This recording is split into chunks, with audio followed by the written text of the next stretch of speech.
Finally at 6, we have done stories in recent years about a hiking trail in Carbon County that is now closed for safety reasons. But there's much more to the Glen Onoko Falls story. John Meyer took the Pennsylvania Road to learn how those waterfalls were a big tourist draw 150 years ago. Skycam 16 peeks down into Lehigh Gorge State Park and shows a bend in the Lehigh River known as the Turnhole. But for many, this spot near Jim Thorpe is commonly called something else. Glen Onoko.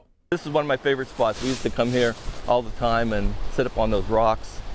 Vince Hydro was drawn here by the beauty, but became captivated by the history, starting with a discovery here 150 years ago. In 1872, the Lehigh Valley Railroad discovered the waterfalls up there, and so in 1873 they started building it up as a tourist attraction. Look closely, you can see one of the waterfalls hiding in the woods. Now they are technically off limits to the public. We hiked the Glen Onoko Falls Trail back in 2019, the week it closed due to safety reasons. Back in the 1800s, when the railroad found these falls, it saw gold.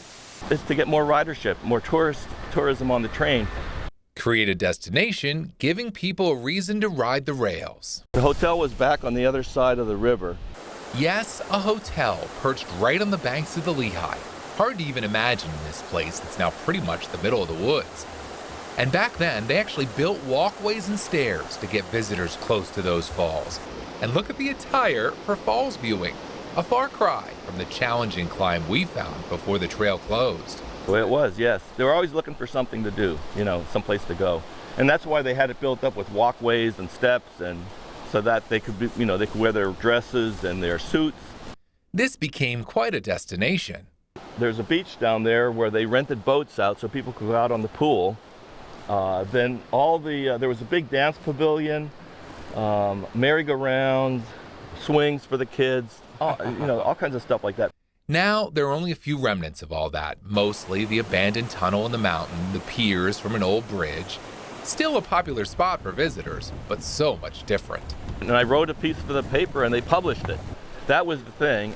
Vince became interested in Carbon County history 50 years ago, a passion for the past of places like this.